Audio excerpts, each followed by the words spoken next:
Okay. You just get a glass of water. Oh, okay. We are live at this moment. So Okay.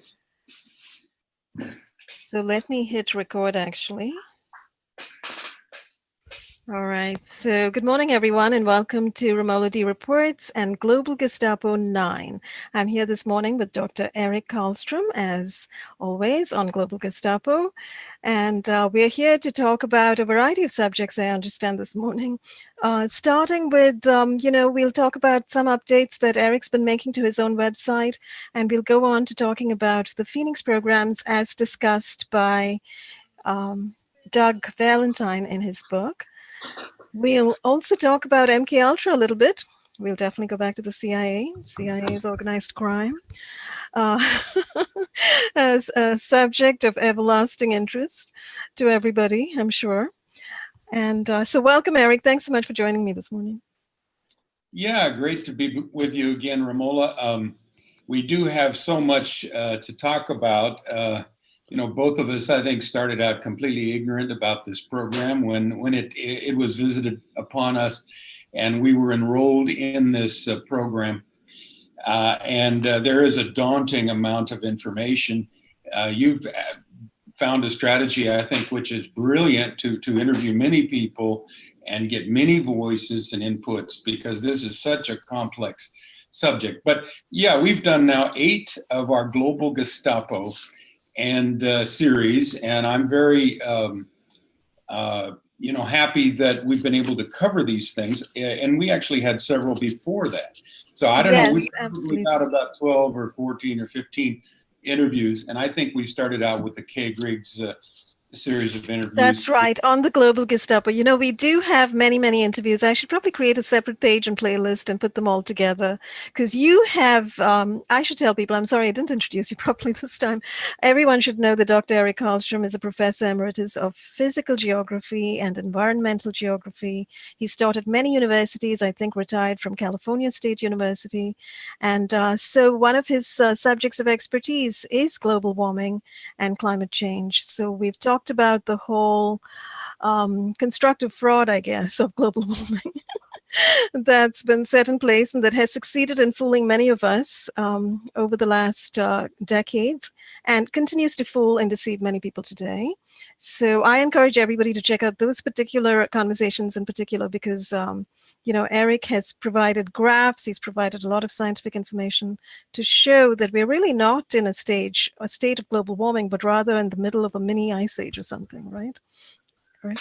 Yeah, well, let me just back up a little bit and say, okay, I taught 30 years at 3 universities in geography departments mostly focusing on physical geography, climate, landforms, and soils, but also focusing on environmental issues as they pertain to humans and everything, in a course that I taught called Human Ecology. And so I retired in 2011 after 30 years of teaching. And since then, I've been very busy with 5 websites, including the main one we'll talk about tonight is gang stalking mind control cults.com. And that is spawned from an earlier site, 911nwo.com. And then there's the one on climate change called naturalclimatechange.org. And another one, which is smaller, is San Luis Valley Waterwatch.com. These are huge informational websites, digital libraries, basically. Now the gang stalking mind control cults.com website, we will be talking a little bit about tonight. I've posted 800 posts on there in the last 2 years, just scrambling furiously to try to defend myself and others from this program we call gang stalking, but turns out that it's much, much larger than that. It's the New World War, according to Mark M. Rich. We're talking about the New World Order. This is something that they are attempting to roll out and have already rolled out to a great extent on everybody. That's right. So we're at the front lines. We have, we are targeted. The U.S. government, as purveyor of the New World Order, has declared war on us. We are military targets. So I mentioned this to TIs It's a matter of our survival.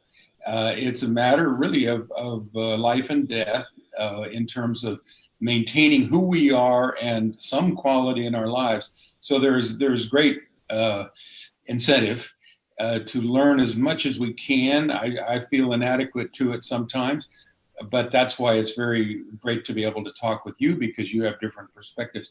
But I think if we're looking at this subject, what we do, imagine we're photographers with a really good zoom lens, and ideally it's a good zoom lens, and we need to zoom in to get the close-up view of what's actually happening to a TI, but then we need to be able to go to the wide-angle view to get the bigger picture. And my approach has always been to, as a geography professor, to try to get the bigger picture, the context of what's going on. And in other words, this program doesn't come out of thin air. There's many, many, many precursors. And we can talk about the CIA's Phoenix program tonight. And of course, we have talked about the East German Stasi and the COINTELPRO, the FBI and everything. We need to talk about these things. But in terms of my own websites, I would just introduce this to say that I really started out from an academic viewpoint, saying, my own research is that climate change more or less in big cycles, and that if you look at the 4.6 billion year history of the Earth, you see that we are in a relatively cool period called an ice age, albeit we're in the warm phase of an interglacial within the series of glacials and interglacials. And that there are many, many, many lies embedded in the man-caused global warming scenario. And so this becomes then a means by which the power elite can manipulate humans to do things that are really not in our best interest, such as let the United Nations control our use of energy, fossil fuels, and tax our use of fossil fuels. And so what we start to see then is a world of cover stories.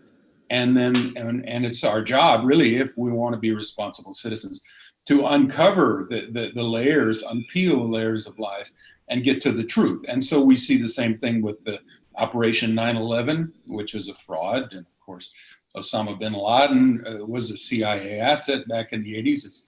His CIA code name was Tim Osman.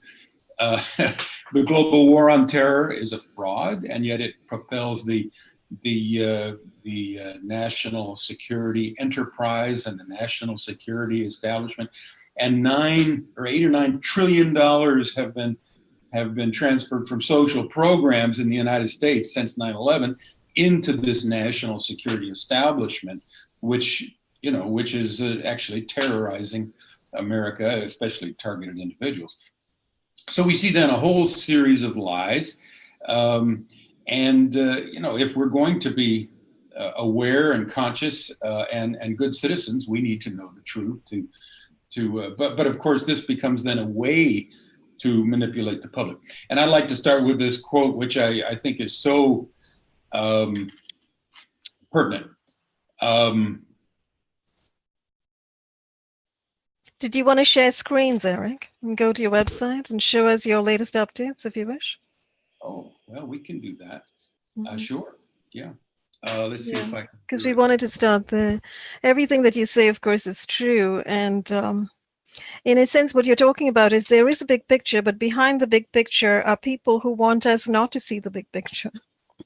So that's why we have layers and layers of lies that all of us are trying to clamber through.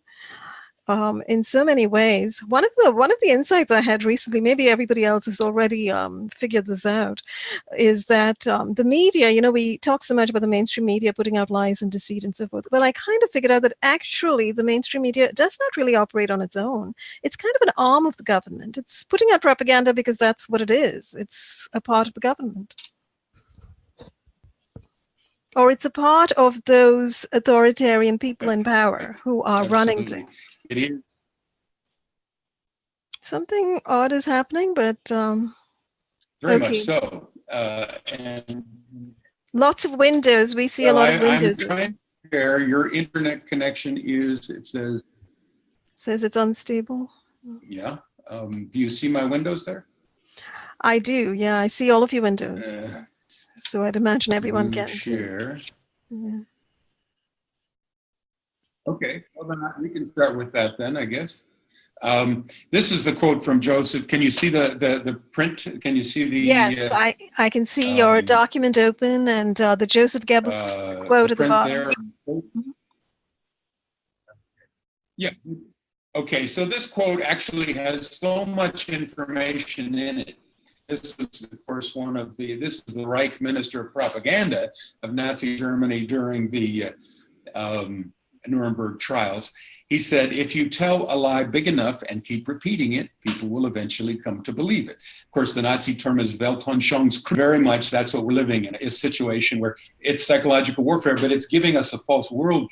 And then he says the lie can be maintained only for such time as the state can shield the people from the political, economic, and or military consequences of the lie. In other words, if you see through the global warming fraud, as I do and point out on my website, and if you see through the 9/11 fraud, and you show that the consequences of those lies is extremely terrible for humanity and for American people, that's a problem for the state. It thus becomes vitally important for the state to use all of its powers to repress dissent. For the truth is the mortal enemy of the lie, and thus, by extension, the truth is the greatest enemy of the state. This, I think, gives a kind of in this program, because they can't allow this dissent to kind of quote unquote infect the populace. They have to, keep a lid on the truth. They have to suppress the truth. And so we are targeted, those of us who have a habit of telling the truth. I think that's a very important quote. Yes, it really is, Eric. And when you say we are targeted, I would venture to state that almost everyone who's putting truth out there today, everybody in old media, everybody in chemtrails activism or vaccine activism, everyone who's speaking out in some way, they're all being targeted in some way. Now, not everybody will identify as a targeted individual because that term has become so weighted and freighted with negativity and connotations of paranoia and delusion, which is what the state has created, that false construct. But it seems like from people that I speak to, many people are being targeted who are speaking out, who are standing up and speaking out against 5G, for instance. I just had a conversation with Mark Steele about 5G. And, he talked about targeted individuals as well. But everyone's being targeted. He's battling court cases now because the state in the UK is trying to gag him for speaking out. Yeah, we are all the enemy. Anyone who is not on board with the New World Order, as our author of the day, Douglas Valentine, says in his book, The CIA as Organized Crime: How Illegal Operations Corrupt America and the World. The Phoenix program, which the CIA developed to pacify the population in Vietnam, in other words, to take out, eliminate, neutralize, kill, torture, terrorize anyone who was not, quote, ideologically assimilated to the invasion of Vietnam and the takeover of Vietnam by the United States military. So the U.S. military was losing the war. It moved in 60, based on the bogus Gulf of Tonkin non-incident, of course, just another psychological operation, really. But then the CIA realized that we're going to lose this war because these people are very practiced at guerrilla warfare, and the civilians are supporting the guerrillas because they don't want to be our slaves. So how are we going to pacify, win the hearts and minds, in other words, torture into submission, the civilian population? Well, the CIA then developed this policy of developing hit lists in the Phoenix program, and then taking these average citizens who might have supported the Viet Cong infrastructure, the VCI, and then bringing to the regional and national interrogation centers, the provincial interrogation center, the national interrogation center. And this is actually, everyone that I know of is tortured to death. In other words, so this is terrorizing the civilian population. You get picked up by these guys, you're going to die. And so then this becomes a way to blackmail the whole population. You know, if you don't cooperate with us, you know, you're going to go get interrogated. Well, of course, now, the CIA is the one. I'm sorry, yeah, Eric, what's happening? Sorry, didn't mean to talk over you, but what's happening is we're having some kind of weird audio issue where your voice is sort of being slowed down on occasion. Now, I don't know if this is a localized effect or if other people are also being subjected to this online, and I can't seem to access chat to ask anybody. But I'm hoping that it's just localized. In any case, what I wanted to say really was, you're talking about the Phoenix program, right? In Vietnam. Right. So, but when you were speaking, it sounded so much like the targeting program over here in the US today and the UK and elsewhere. So, as you say, the similarities are undeniable. Well, yes, and this is why I have transcribed a lot of sections of this book, put it on my website, and I can give you the link. This is really what I would hope for, is that people would start to look at the website that I have put together for everybody's sake. And the article, if perhaps you can see it, is on my gang stalking, mind control, and cults.com website, from the Phoenix program, 1967 to 1972, to today's global Gestapo, which I'm calling Gestapo 666, or better yet, Operation Gestapo 6, and military operations that has a long history going back to the Phoenix program, et cetera. Excerpts from Doug Valentine's book, The CIA as Organized Crime, How Illegal Operations Corrupt America and the World. Now, he's got a chapter in here called The Phoenix Foundation of Homeland Security. Oh, great. Okay, and then he got another one, that's chapter 15, and then chapter 17, Homeland Security, the Phoenix comes home to roost. Okay, wow. So yes. And what you do, see, he never uses the word gang stalking in here. But if you read this, there is no doubt that this is exactly what he's talking about. I see. What Does he have other terms? Identify a high value. Pardon me? Sorry, there's a bit of an audio delay. Does he have what? Does he have other terms to describe gang stalking? Does he use other terms? Well, it's the Phoenix program. It's the whole of it. Yeah. Yeah, the gang stalking is a radically inadequate term, as we come to realize, for a global Phoenix program. But the community policing, I suppose, is what I should say. You know, the organized stalking, the neighbors being involved, the local infra guard, the local neighborhood watch, all of that. Yes, and in fact, it was okay. So the Phoenix program was the CIA's program. In fact, the whole Vietnam War, 1952 to 1975, was the CIA's war. 2 to 3 million Southeast Asians died.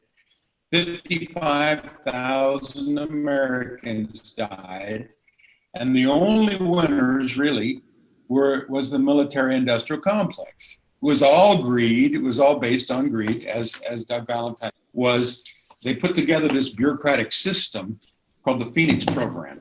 Nelson Brickham was took the model of the Ford Motor Company, kind of an industrial model of organization, and his organizational abilities combined with Dr. Robert Comer, a Harvard graduate, they're the ones who put together this bureaucratic system where you have all levels of the society cooperating in this program.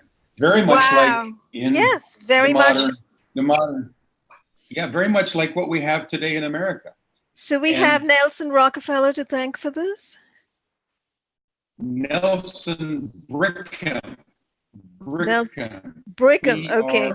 Yeah. Bricham. Definite audio That's interruptions here. Brigham. I can't Yeah. even hear you Yeah. properly. So I Uh-oh. don't know what's going on, but I Okay. noticed that ever since you Well, started I'm sharing not the surprised. screen, yeah, ever since you started sharing screen, we've been interfered with. So Okay, why don't I unshare then? I'll stop share. Let's see if we can do it this way. Okay. I've okay, just unshared. Is that better? that is actually better. I can hear you Is that better. better now? Yes, it is Okay, actually better. let's stick with that. Yeah, because you don't really need to see it. I wanted to show people that this is on my website, and let me just name off a couple other recent posts to give people an idea of what's on there. Romola and I were speaking of a long 3-hour documentary, which is excellent background history of the CIA's MK Ultra mind control programs called The Minds of Men. I've got that posted. It's under a history of totalitarian psychiatry and the psychiatric reprisal in America, a documentary by Aaron and Melissa Dykes. I've also got one called, let's see, Targets are enrolled in the Pentagon's 4th generation warfare sentient world simulation and SEAS program, that stands for Synthetic Environment for Analysis and Simulation. And then I've got a whole series of YouTubes that I've added. One is very interesting, Deceive and Hide, Jewish Mob Stalking Culture YouTube by Operation Catalyst.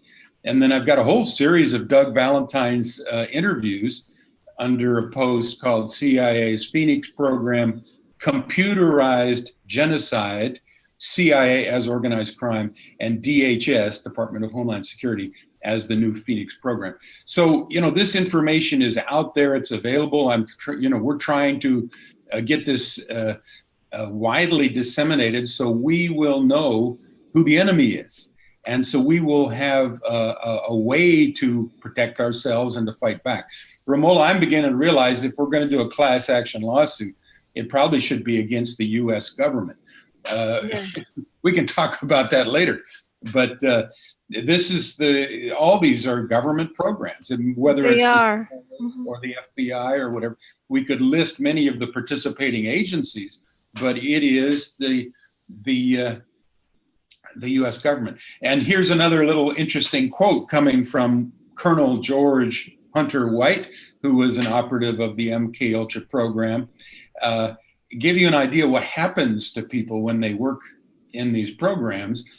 He's probably a nice guy when he started out, but then he was brought into the CIA, OSS first, and then the CIA, and then he became involved in 4 of the MK Ultra sub-projects. He said when he retired, in his retirement letter to Dr. Sidney Gottlieb, who was the Jewish technical director of the MK Ultra mind control projects.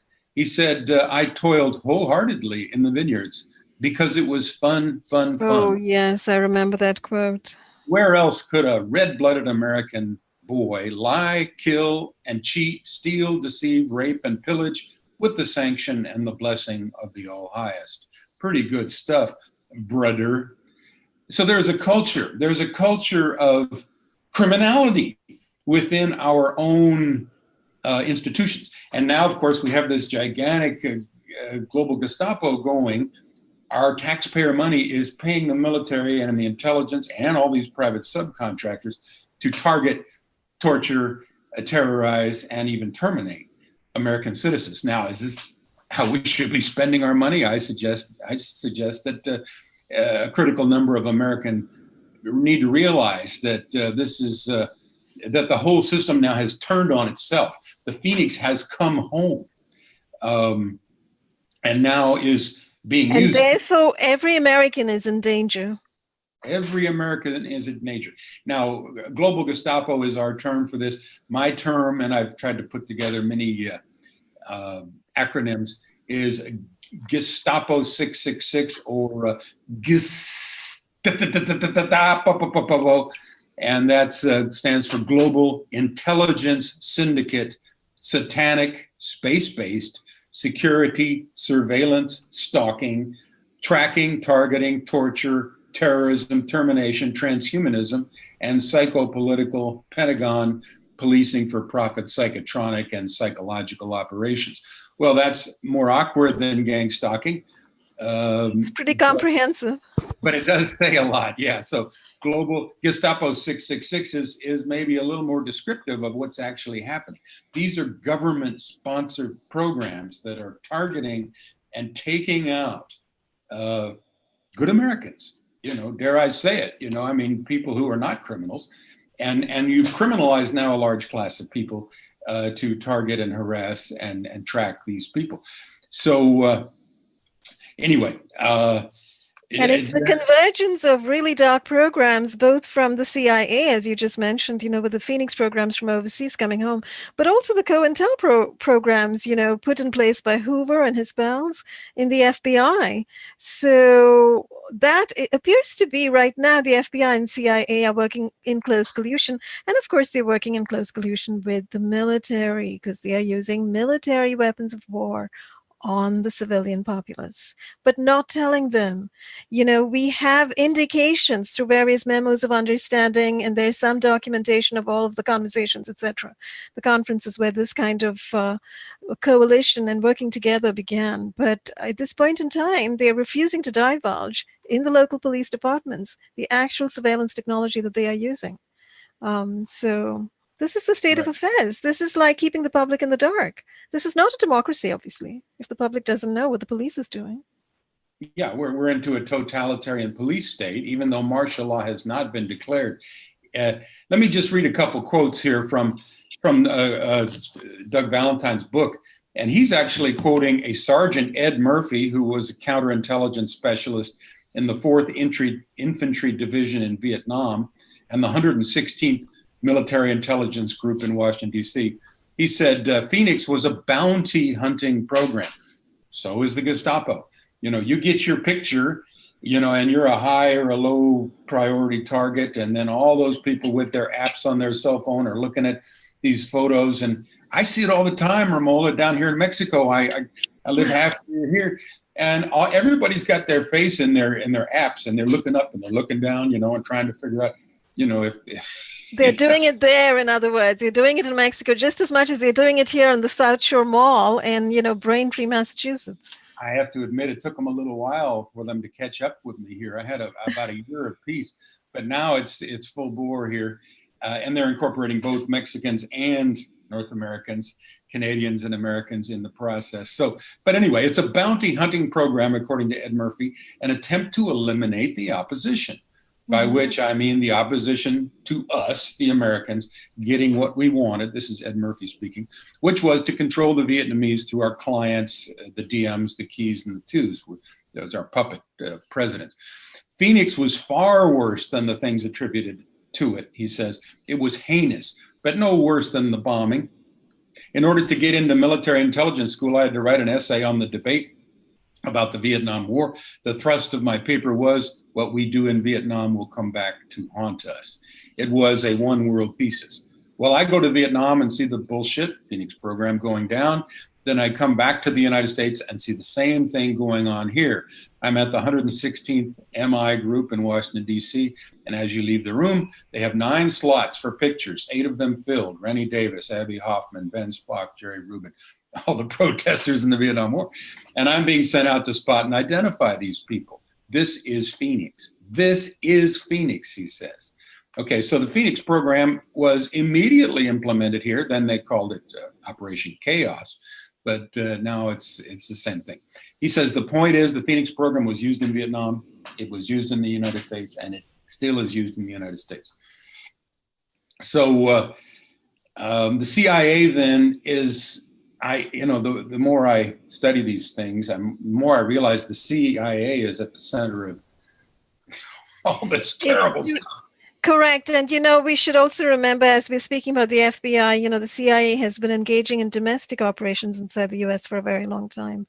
It's actually been reported, it's been reported in mainstream press that they've been involved, that they work through various front organizations, just as in MK Ultra, but through the USPS, a very famous, front organization for the CIA, and various others, So. Yeah, so the CIA in the 50s and the 40s was all doing the mind control stuff, which was top secret, Operation Chatter. That was Navy, actually. And then Bluebird, Artichoke, MK Ultra, often McSurge, often all these things. McNeomi, McDelta. Yeah, right up to the present. I think that you can look at this modern quote unquote gang stalking system as the marriage of the COINTELPRO with the MK Ultra. Absolutely. Yeah, and so in fact they did their Manhattan Project for the Mind back in the 40s and 50s, and we've been doing it ever since. And if we go right back to Allen Dulles, first biggest, one of the most powerful CIA directors, he gave a speech in 1953, just before he signed the MK Ultra program into existence. It was at the alumni meeting of. Let's see if I can find it here. I think that was mentioned in the mind control documentary that Aaron and Melissa texted, Truthstream Media. That particular conference before which he pretty much announced the onset of the MK Ultra program. Yeah. To study behavior, to study minds, etc. Not divulging exact means, of course. Yeah, here's what Alex Constantine says in his excellent book, Psychic Dictatorship in the USA, 1995. In 1953, CIA Director Allen Dulles, speaking before a national meeting of Princeton alumni, distinguished two fronts in the then current battle for men's minds. And a lot of this is coming out of the UN, by the way. A first front of mass indoctrination through censorship and propaganda, and a second front of individual brainwashing and brain changing. Okay, that's what's happening to the targeted individuals. Our brains they're manipulating our external and internal environments so that we then become changed. This is the goal. We are. Well, their goal is change. Their goal is takeover. It doesn't mean that they're going to succeed or they have succeeded. Yeah, but I mean, the techniques involved, the torture techniques are more and more invasive and more. Yes, absolutely. Oh, no doubt. Yeah, I don't mean to downplay what they are doing, but I do mean to suggest that they're not necessarily going to succeed in all cases. Oh, I certainly hope not. I mean, we're doing our best. Because we're here. I don't, I'm not lending myself to, hello, come and get me. My brain's up for grabs. No, but I mean, it's very instructive to read the work of other TIs, such as Gloria Naylor, Yes. And she realized she was in a fight to keep her mind, that it was being stolen from her. It's Absolutely. Such a brilliant book. And she, of course, was a writer and described the system, I think, extremely accurately. It's a book called 1996, which was the first year that she was targeted. And she talks about, she's smart and a very smart lady. They go for smart people. And she realized what's happening on the other side of the curtain for them to run these operations, and that there were many different operations being run against her. So consider that one TI as Operation Gloria Naylor. And then that operation would have been handed off to many different groups, including a whole synagogue full of Jews in the community where she lived, and an ex-Mossad intelligence operative, and an NSA director who happened also to be Jewish, and his sister, who reported her and got her on the watch list, was Jewish. So she comes across with this same conclusion that very much the Jews are very involved in this. And others, such as Dr. Ronnie Kilda and Kay Griggs and others, and this website I mentioned, or this YouTube I mentioned called Operation Catalyst, he documents the whole thing. So that is certainly one major group that's out there doing this. Now, Operation Catalyst says the Jews have been doing this all along, and that could explain why they've been kicked out of 107 countries. Now, No, remember when you say Jews, we're talking about those Zionist Jews connected with the Rothschilds and, the sort of the power connections over here, not just your average Judaic, going to the synagogue person. We're talking well, about see, people who have that's power. but see, I disagree with that. And so do these other people. In other words, any Jew would know how the system works and could be enlisted in it. And so, it's tempting to say, well, it's just the mean Jews at the top and then the nice Jews at the bottom. But according to these sources, anybody from that group can be enlisted because they're the ones who intend to benefit from the control of the entire world. Well, yes, but you see, the question that I would raise at that point is, I mean, is every person who's Jewish a supremacist? I don't think so. That's not been my experience in dealing with Jewish people, in being friends with Jewish people or having, speaking with them, etc. Not everybody is supremacist. But what you're saying is because there's language and ideology in some of the scriptures that suggests supremacism, that any Jew can be tapped, I think is what you are possibly suggesting. But I don't think in reality every Jew can be tapped. I think it appears that there are certain in-groups. There are certain, this whole notion of the psionim, for instance. That's a whole group of people who've kind of committed to this cause of torturing others. And they're spread out over the world and they give support to each other. So they're the ones who can definitely be tapped, and who do get tapped, apparently. Yeah, the Psionim are the Jewish secret agents in the civilian population. There would be approximately about 1 million or more in America that could then be tapped to carry out functions for the Mossad and therefore for the Israel. So, and there is a YouTube I have on my website by a Mossad, ex-Mossad guy who says, okay, here's how we do it. There's only 5 Mossad guys in London, but if I need something done, if I need something done, I'll just go through the list of Jews, and maybe 70% will say, no, I don't want to help you, but 30% will say, I do want to help you. And so I'll just go through the phone book and I will get what I need done that way. So, 70, 30%, whatever, they get it done, and of course there would be, a system kind of rewards and punishment. I don't know how that works. Yeah, so, actually, to me, this sounds a lot like the Brahmin system in India. We have the caste system in India with, the Brahmins at the top of the heap and all the other caste systems all sort of arranged in some hierarchical pecking order below. And there has definitely, I left India many years ago, and, I'm hardly the expert. However, from everything I know, and from stories from people in my family, etc., the kind of Jewish supremacism that we understand here in the West today is very similar to the Brahmin supremacism and supremacist system that I think still inheres, that people are still fighting against in India, because it's those guys who get to be the directors of the organizations. They rise to the top in government, they get the jobs, and they pull others in, so they give opportunities to each other, even if they are not related per se. If you are a Brahmin, then a Brahmin helps a Brahmin. Then similarly over here, I think it's and in Europe, you have, powerful Jews helping other Jews. So, but I understand that the whole Jewish story is connected with Zionism. It's connected with power. It's connected also, reading the Synagogue of Satan, by the way, which I haven't finished, but I've learned a great deal from reading that and from reading about the history of the Rothschilds. Now, you see, this is the other thing. Why aren't people speaking openly about the Rothschilds? Because they appear to be well behind and at the top of this power ladder over here, having manufactured money out of thin air, and prior to that, engaging in fractional reserve banking policies or usury policies with kings way back in the 16th and 17th and 18th centuries, right? So, Ramola, this is very interesting, but there seems to be someone else that's sharing my screen. Really? They're closing my my documents here, and oh dear. Yeah, I mean, this has happened before, but yeah, I have a whole series of quotes that I'm prepared to count on here or to read. But this is called cyber warfare, and you and I are involved in cyber warfare because we are on the country.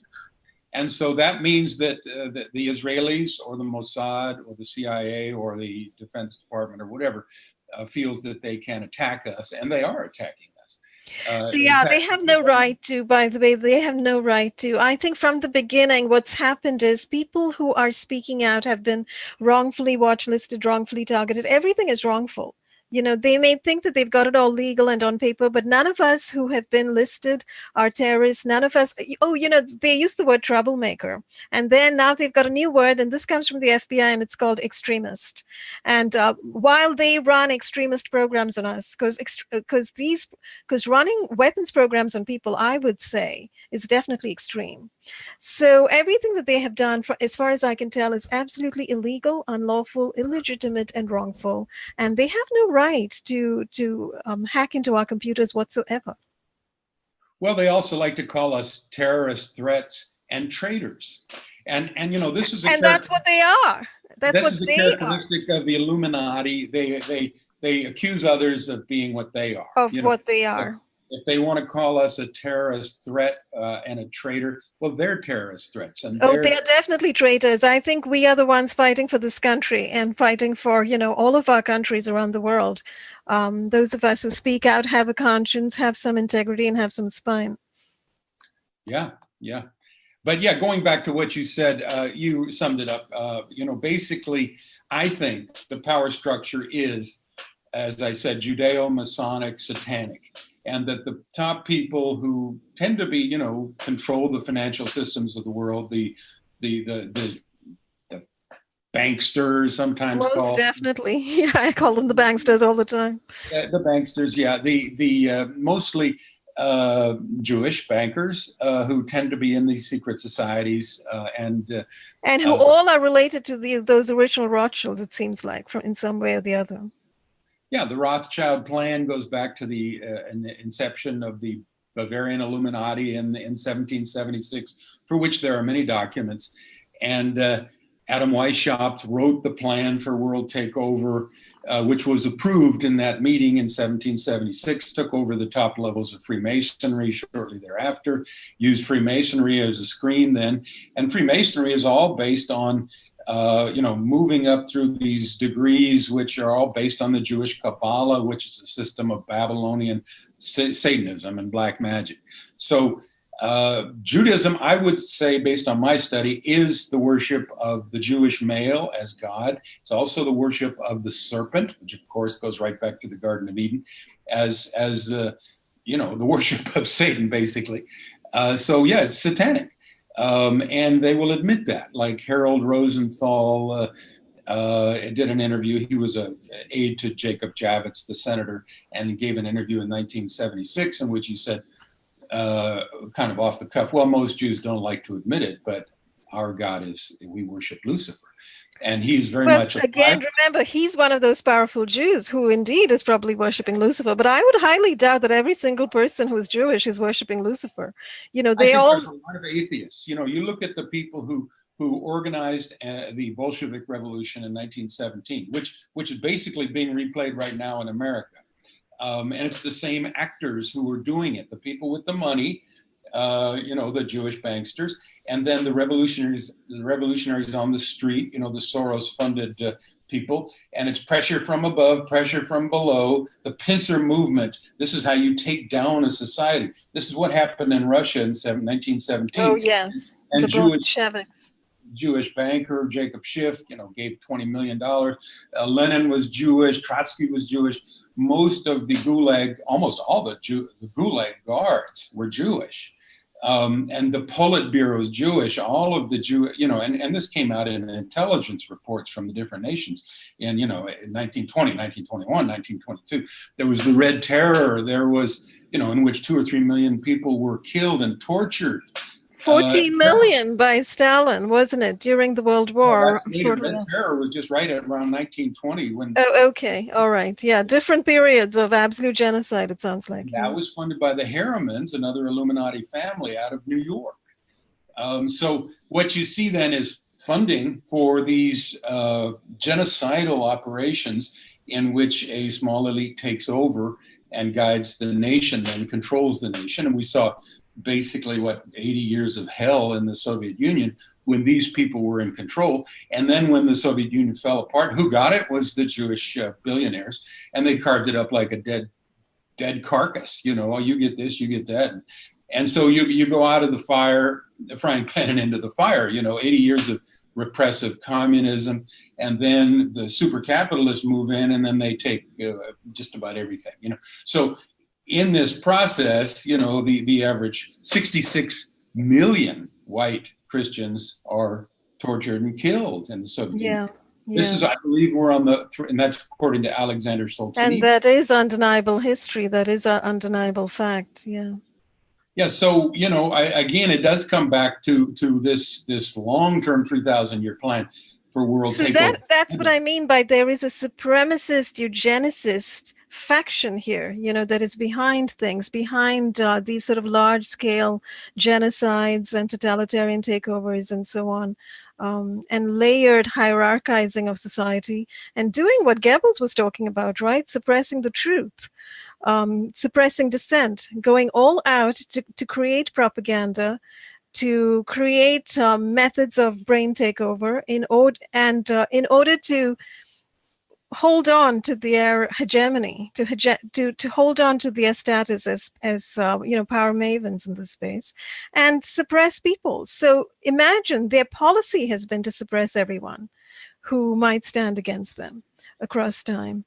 You know, what might be very interesting is to have somebody who's Jewish, who has an awareness of the history of precisely what you and I are talking about, and talk about the difference or the distinction between Judaism as practiced by, you know, the everyday Jewish person who goes to the synagogue and believes in Yahweh and believes in a benevolent God, etc. Although the Yahweh of the Old Testament is hardly a benevolent God, from what I can read. And the power structure of the wealthy Zionist Rothschild faction, who has imposed supremacist structures on the rest of us. Yeah, well, you know, I think a lot of the Jews who were brutal, like Lenin and whatnot, you know, real brutal killers, are atheists. It's very, very typical for Jews then to become atheists. If you look at Karl Marx, he was born Jewish, became an atheist, and then a Satanist. And, you know, there is a statement that I now can't bring up because somebody is actually interfering with my screen, but in which Baruch Levy, however you say it, writes a letter to Karl Marx, real name Mordecai Levy, in which he says, "Oh yes, I've read that." In which the Jewish people will be their own Messiah, and they will command and take control of all the different nations without opposition. Without opposition. Okay, so there's the mandate. Got to get rid of dissent. You know, so so much of what we see now is fulfilled. Is being fulfilled from, you know, statements that are historically made by members of this tribe hundreds of years ago. So again, it doesn't take, you know, if you just quote these people, you get the story. You know, I don't have to make anything up. I don't have to. Oh, absolutely. And that's what the Synagogue of Satan Andrew Carrington Hitchcock has done such a great job. He's simply used a lot of quotes and letters and excerpts and, you know, shown what people are saying or have said across time. Yeah, and I don't mean to, you know, belabor this because, you know, this notion of racial superiority, which is extraordinary amongst the Jews because they regard all non-Jews as non-humans. They call us goyim. We are cattle. We are beasts. We don't have souls. They have souls. You see, it's this tribal mentality that only we are human, and we hate everybody else because they haven't been nice to us. You know, so it's this very, very archaic tribal system, and it's a survival, evolutionary method of survival, according to Dr. Kevin McDonald, who teaches or taught psychology at California State University, where I did, one of the different campuses. And he's got a trilogy of books about this issue. He's studied Jews as a group, and he's got these 3 great big books, which is very academic. And, you know, so people who want to try to understand this from kind of a scholarly point of view can read McDonald's work. And I recommend it. And the most recent is The Culture of Critique, when he talks about, you know, the Frankfurt School and the, you know, the politically correct movement as cultural Marxism, and how the whole critique thing, you know, you would be familiar with as an We're English. steeped in cultural Marxism in the English department. Yeah, steeped in, all these Foucault and Derrida and all these people who deconstruct things until nothing is there anymore. Or Yes. it's what I think it means, it's not what the author thinks it means, So it becomes a way of overthrowing the culture intellectually, and that has happened. It has happened, most definitely. I can tell you, just having studied literary theory and going through all of that deconstructionism, which has its uses, but as a writer, ultimately you go back to meaning, and you go back to narrative. But you kind of have to kind of find your way through the jungle of postmodern critique to get there, to get back to meaning and narrative and significance, and taking a stand for meaning and for language, because I think in a sense that's the sort of the academic trick or fraud that's been pulled on all of us who've gone through the higher education system, that there is no meaning, and this goes back to every subject. The universe came out of nowhere. In the Big Bang, from nothing came everything, and there's no meaning, there's no symmetry in the universe, there's no correlation between this and that. And we are coming to learn now that this is all false from every science, from the science of consciousness, from modern physics. We're beginning to understand that everything one does has an effect. All of our actions, our thoughts, everything ripples that unified field and affects the larger field surrounding all of us, in which we are all immersed. So our actions do have meaning, our thoughts have meaning, our words have meaning. So, that's something we are actually not taught in the university system. We're taught to be politically correct. Yeah, this is absolutely. I mean, you're right on. You were there. You saw it happening. I was it's thought police. It's the thought police. It And of is. course, the more draconian method of thought police is this pre-crime thing. Now we're going to, invade your brain, and we're going to see if you're thinking about doing a terrorist act. And of course, that's one of the things That's such BS, and they want to do it to everybody. I think they've already rolled it out, actually. I think they rolled it out at the time of the H1N1 swine flu scare. Because I recall traveling to India at the time, we all had to pass through, as we disembarked in India, I think it was in Madras or Bombay, I forget where I disembarked. But we had to pass through the sort of camera setup, which supposedly was taking a reading of your temperature to see if you were showing a high fever. Now, I don't know if it was taking a reading of your temperature or if it was reading your brain as you walked past it. So, but that could be very well the way in which they roll it out. They could just roll it out at the airports. I mean, they're using these millimeter wave scanning things now in airports. Well, they have been for a long time. But that's high frequency pulses going through your body as you go through that scanner, little children, elderly, people of every age and stripe, being subjected to this carcinogenic pulsation as we walk through that scanner. So these are all, I think, manifestations of the state encroaching further and further on the human body and the human brain. Yeah, it's totalitarianism for sure. It's very interesting what's happening with my computers, but I think I've got a little more control now. Remember, we had talked about, I can get back to the document that I was at least yes. I was looking at. And I remember we had talked about the article by Preston James, PhD of Veterans Today, who wrote in 2014 that you, capital U, Y-O-U, are the enemy, capital enemy, and that we have a new war going on, and this war is against the people. And so he lays it out. He talks about the phony war on terror. He talks about this being the byproduct, really, the brainchild of and the implementation of a program by what he calls the Zionist Crime Syndicate, the International Zionist Crime Syndicate. And mainly you have to have an enemy, see? And that's, we got $800 billion annually for the defense budget. They have to find enemies. They create enemies where they didn't have enemies. How do you create an enemy? You just go attack somebody, and now you've got an enemy.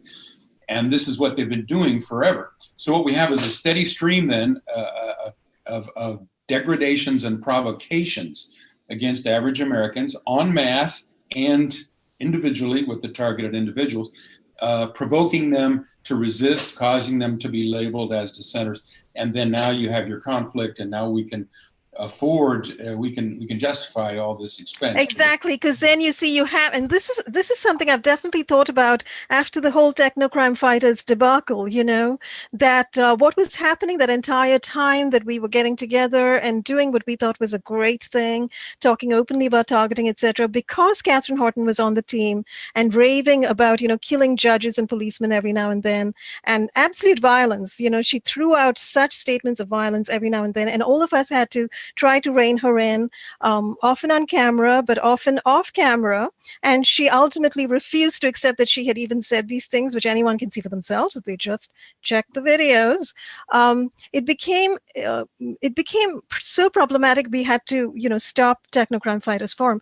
But one of the things that struck me after that whole experience was, were we, while this was going on, you know, she's sitting in Zurich, Switzerland, and were we being scrutinized by the FBI over here because we've got somebody on our show yelling and shouting about killing people every now and then?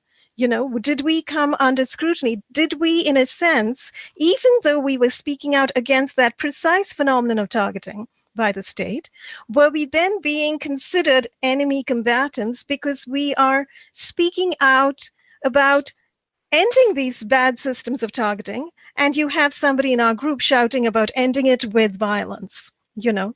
So that definitely what you're bringing to the fore here is very important, I think, because this is what they are doing. It's the whole provoke, harass, create the enemy scenario that they are doing, and then that they are striving to justify on paper, you know?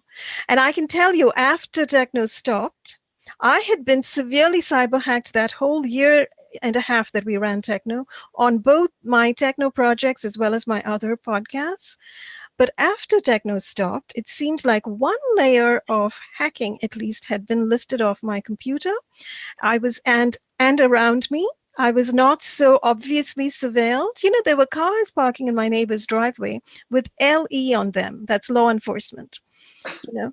And it's like the neighbors acting like I'm some kind of terrorist, coming into the drive and making noises just as I'm running the techno broadcast. So I really do think that it's entirely possible that this is exactly what they are doing. They first target you, and then they write you down as an enemy combatant, and then they look at your actions of and it seems like people have a gamut of reactions, right? Some people go to the police and report directed energy weapons being used on them. Some people do nothing. Some people go to their doctor and speak about it. Anytime you speak to a doctor or the police, or you do something like us, get on camera and talk openly about it, or create a blog or a website and speak openly about it, then they amp up the scrutiny of you, and they put you down even more as a God knows what. I'm sure they have their terms. So, but they, because they've watch listed wrongfully, and it's almost like when you walk into the hospital, a hospital of any kind, you are not seen as a person anymore. You are seen as a patient. Well, you're an it. You're a target. I mean, you know, all we have to do is look at the movie Enemy of the State, you know, where Will Smith is running from this you know, entire operation full of very, very eager defense type people looking at all their computer screens and, you know, calling up their assets to go get this guy here and intercept him here and do this and that and the other. And you've got, you know, 50 against 1 now. And they've got all the big equipment. You've got none. Say the same thing with the Jason Bourne series, you know, and they've got exactly. the little X or the little crosshairs over the head, and they pull out the asset. This is what they're doing. You know, okay, you know, this is why this book is so great. He's talking about how illegal operations corrupt America and the world. Every one of these SciActs or street theater things is an illegal covert intelligence operation. It's covert because it's illegal. The Church Committee in 1977 looked at some of the illegal activity of the CIA, including, you know, the MK Ultra, and concluded that the CIA had done over 3,000 major operations and over 10,000 minor ones. And all of these are illegal because they're all breaking laws. And the CIA then has it originally was supposed to be the quiet intelligence gathering arm for the president based on the National Security Act of 1947. But very quickly, the people who moved into it from the OSS, Office of Strategic Services, got into the covert side where they're actually deposing leaders, assassinating. So the CIA then became stands for coups, insurrections, and assassinations. Now, criminals in America, cocaine in America, crack in America, Central Investment Agency. There's lots of other acronyms. Criminally insane agency. Criminally insane. But to see they became, and Dulles especially, was all into this covert aspect.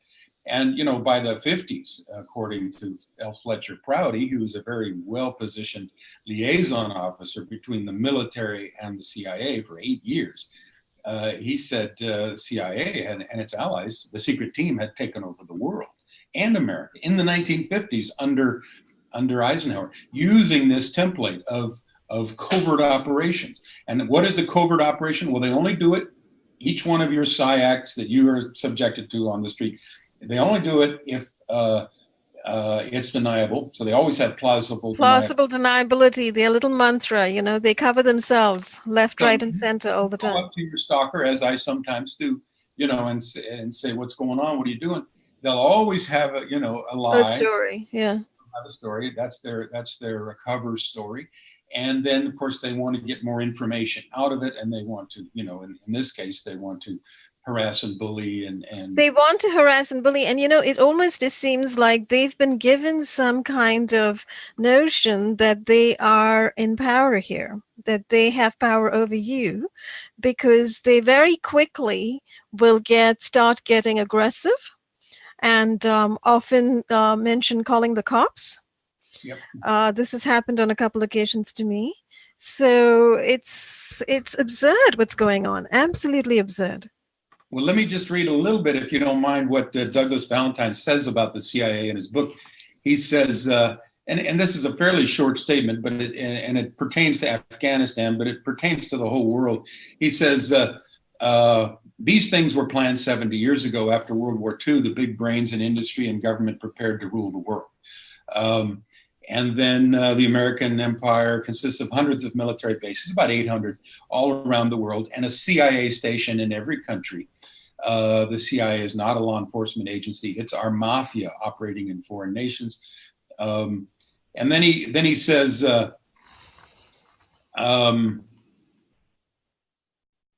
since 1973, the CIA has been in control of U.S. narcotics intelligence worldwide. Actually, I think it goes back to the 40s when they were ganged up with the Corsican mafia right after World War II. And then he says, over the course of its 70-year reign of terror, the CIA has overthrown countless governments, started innumerable wars costing millions of innocent lives, credible estimates between 6 million as of 1988 and 30 million, and otherwise subverted and sabotaged friends and foes alike. Despite all this murder and mayhem, it has only lost around 100 officers. CIA officers are at the pinnacle of the brotherhood. Okay, there's the brotherhood. Blessed with fake identities and bodyguards, they fly around in private planes, live in villas, and kill with state-of-the-art technology. They tell army generals what to do. They direct congressional committees. They assassinate heads of state and innocent children equally with impunity, with indifference. In Afghanistan, CIA officers manage the drug trade and that's, of course, 96% of the world's heroin poppies are from Afghanistan now. CIA officers manage the drug trade from their hammocks in the shade. Opium production has soared since they purchased the government in 2001 by invading it. They watch in amusement as addiction rates soar among young people whose parents have been killed and whose minds have been damaged by 15 years of US aggression, now 18 years. They don't care that the drugs reach America's inner cities. The CIA plays the same role in Afghanistan that the Gestapo and SS Einsatzgruppen performed in France in World War II, terrorizing the urban resistance and partisan bands in the countryside By targeting their friends and families, the CIA's objective is to rip apart the poor and working class families and in the process unravel the fabric of Afghan society. Until the Afghan people accept American domination, you see, bullies and cowards, according to Kay Griggs. They don't care how long it takes either. Afghanistan is a means to get at Russia, similar to how Nixon played the China card in Vietnam. The Afghan people hate the Americans more and more, year after year, and that makes the CIA happy, insofar as it spells protracted war and increased profits for its sponsors and the arms industry. Afghan anger means more resistance, and more resistance provides a neat pretext for the eternal military occupation of a disposable nation strategically located near Russia and China. The Taliban will never surrender, and for the CIA, that means victory in Afghanistan. So if this war between TIs and the government continues, that's CIA is happy with that. Everybody's making money, and people are getting tortured, and et cetera. But it also means spiritual defeat for America as it descends ever further into the black hole of self-deception, militarism, and covert operations. Wow, that says it all. And does say a lot. Yeah. That's a real wake-up call and a kind of a real solid reminder to us who's running the government, even at the local level. It's big industry. And that's it's translating now into things like the field weapons tests locally, the medical experimentation programs, the non-consensual tests locally. But it's because the people whom we supposedly elect don't have any power, or if they have any power, it's from their campaign funds that they get from these guys, right? So.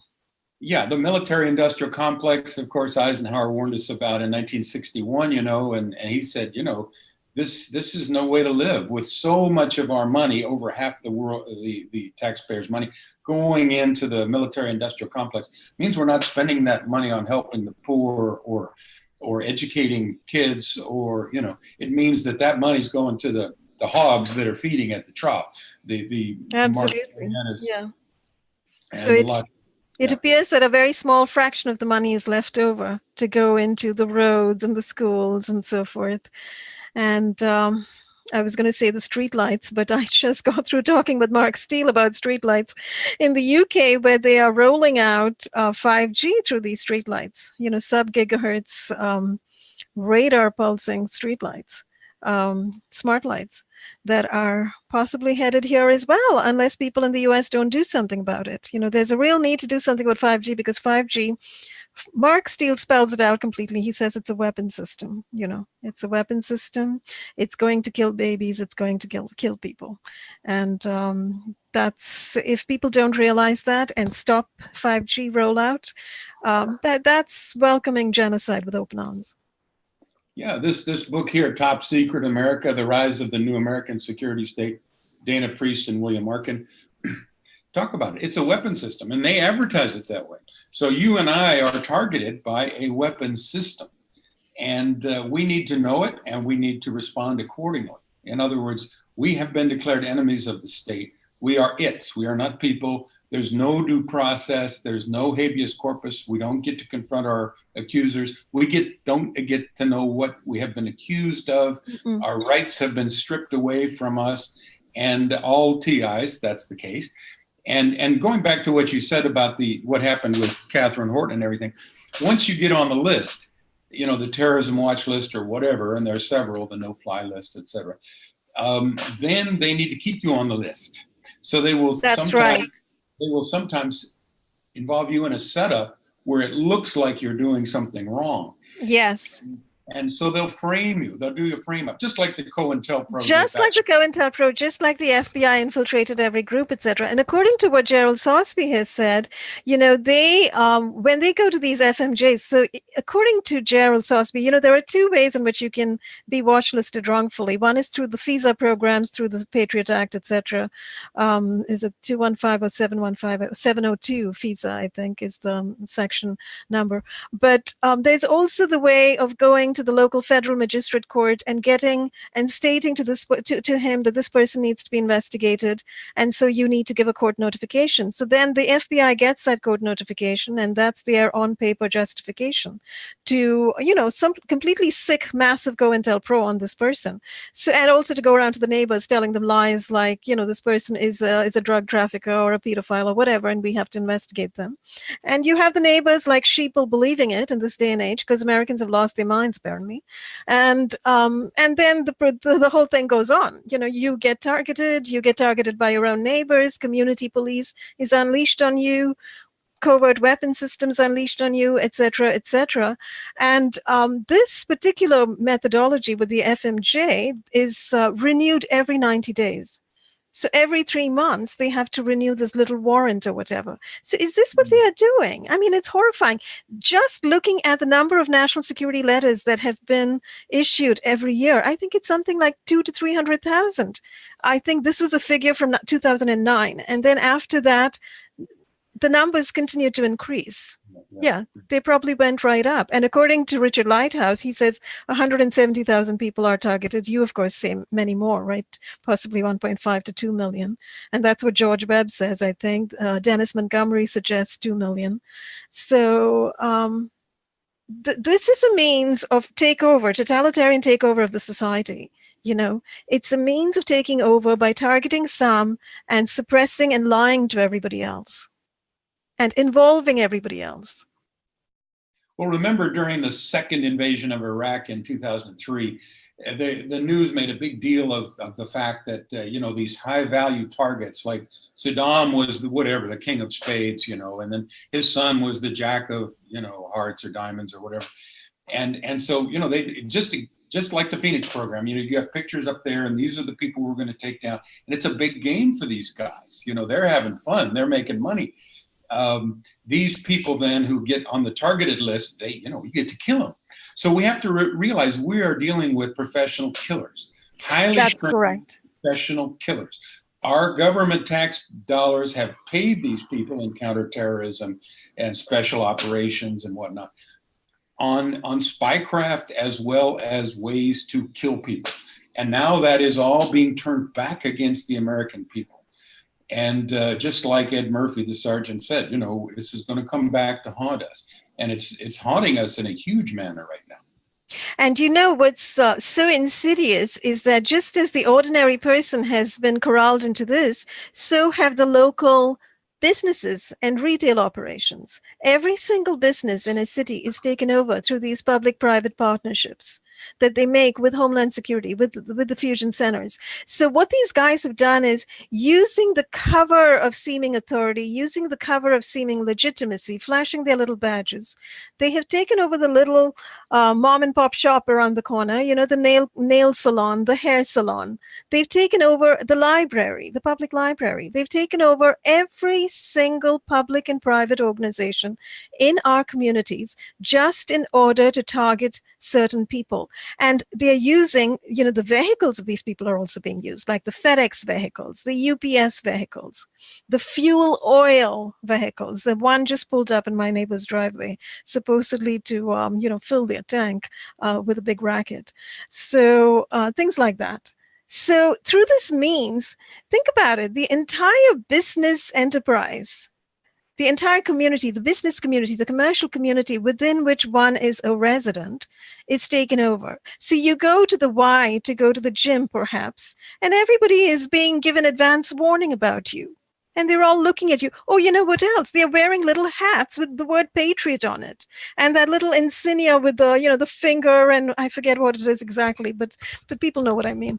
The red and blue, and is it a finger or is it a gun, or I forget what it is exactly. And then of course the eagle insignia everywhere. So, and people looking at you meaningfully. No, you're not the one who needs to be reminded to be a good citizen. You are the good citizen who is being waylaid and attacked by these people, the so-called community police, with their misperceptions, their being deceived, and their wrongful sense of who you are. So ultimately, the person who is targeted, is made to feel like they are the ones who are in the wrong. They are the enemy. They're the enemy of America. They're all of that. And this is basic social ostricism. This is basically throwing stones at some. Exactly. Okay. Now I hate to keep bringing it back to the Jews, but that's what they did in the old days. They would excommunicate somebody, and in the desert, what that means is you die. And then if they wanted a quicker result, they would stone them. And of course, this is what happened to the apostles. Well, in your theory, Eric, which I'm not disputing because I'm still exploring all of it, what is the connection between that Jewish substructure, the Zionist power structure, I should say the Jewish supremacist power structure, and on the ground, the community policing and the CIA and the FBI and DARPA and the DOD and the defense contractors, etc. What's the connection? What are the connections? Very good point, because this isn't obvious. But yeah, we keep talking about the Rothschilds, the king of the Jews, who are at the pinnacle of the world financial structure. Well, they have their agents, and have had for hundreds of years, spread out in all sectors of society. And, just like the CIA infiltrates all elements of not only business, but government, with their people who are often kind of, in plain clothes or whatever, not necessarily telling them that they're CIA. So they have their tentacles in all of these different organizations, and the CIA is at the pinnacle. I think the same thing has happened with the CIA and the State Department, et cetera, by the Jews. In other words, there's a great movie, The Good Shepherd, which is basically Matt Damon and Angela Jolie is talking about more or less the life of Alan Dulles, very loosely. And, what is the name of it? The Good Shepherd. And it's really Shepherd. Okay. About the CIA, and there you learn a little bit about actually the spy business, and at one point, the young spies, American spies, talking to the old British spy, and a lot of our stuff came from MI6, and he's saying, well, how do we know that someone else isn't behind that group? And he says, you don't. In other words, there's a front group, and there's, it's like a bunch of Russian dolls. Who's on the inside? Wow. Yeah. So you have all these front companies that the CIA's got thousands of them probably. And how many do the Jews have? Well, they run the world's corporatocracy, and they're connected with the bankers at the top, So the connections are through business, they are through secret societies, they're through individuals, and they're through this Judaeo-masonic Satanic brotherhood mafia structure, which Kay Griggs talked about, saying that all the top generals are connected with this New Jersey, Brooklyn mob, which is Jewish. They are, and they're Masons, and they're wearing the same. The Masons are a large part of it. Masons have always been a large part of it. But I think the Jews have kind of slid into the driver's seat and pushed the Masons down. At least I've read that elsewhere. But I think they're together because Masonry is really a Gentile front for Judaism. And a lot of people also say, I mean, on the ground, not just what you read in books, etc., that on the ground it's also the Jesuits, the Archbishop, etc., who's in charge, who's above the court system. What do you say to that? Well, I often get this, it's the Jesuits. Well, and of course I can tell usually it's a Jew that's saying that. Well, in terms of, the Catholic Church and the Jews, there has been this war, at least apparent for generations and centuries. But the Jesuits were founded in the 1500s mainly as a response to the Protestant Reformation. And the founder was a Jew by the name of Ignatius Loyola. And he was a former soldier. And this then became the kind of the military arm of the Catholic Church. And not only that. Now, do the Catholics see him as a Jew, or do they see him as a Catholic? Because I thought Ignatius Loyola was a Catholic. You get a lot of crypto Jews who are in the Catholic Church. That's secret Jews. And this is what happened when Queen of Spain threw the Jews out. One of 107 times when the Jews were thrown out of countries in 1492, she gave them a choice. Okay, convert or leave. And a lot left and a lot converted. But they only converted in name only. So they were called conversos or Marrano Jews.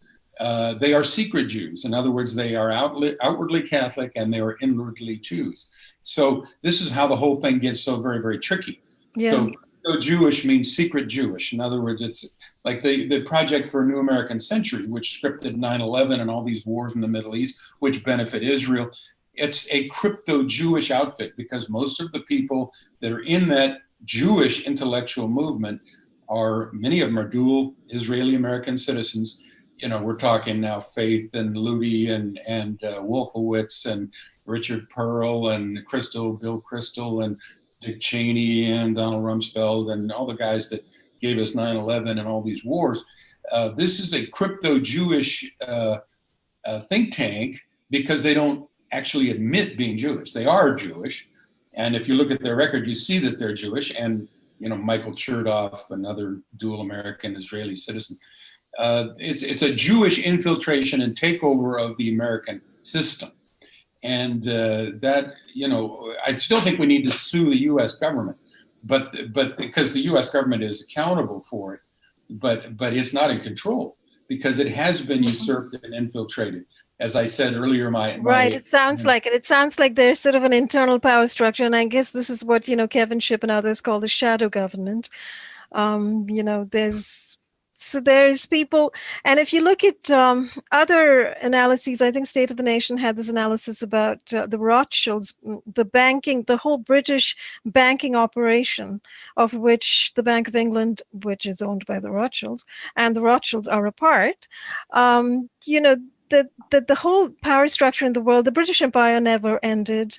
So we still have the British Empire in charge, but the people in charge of the British Empire currently appear to be those power Jews, the Rothschilds and their pals. So let me give you a great quote here. This goes back to a book, believe it or not, called Legions of Satan, 1781 by Jonathan Williams. This is just right after Cornwallis, the British general, surrendered to George Washington after the Revolutionary War. This was his message to Washington. He said, a holy war, this is 1781 now, a holy war will now begin in America, on America. And when it is ended, America will be supposedly the citadel of freedom, but her millions will unknowingly be loyal subjects to the crown. Your churches will be used to teach the Jews' religion, and in less than 200 years, the whole nation will be working for divine world government. That's the UN and the New Age religion. That government, that religion, that government that they believe to be divine will be the British Empire. All religions will be permeated with Judaism without even being noticed by the masses, and they will all be under the invisible, all-seeing eye of the grand architect of Freemasonry. And right.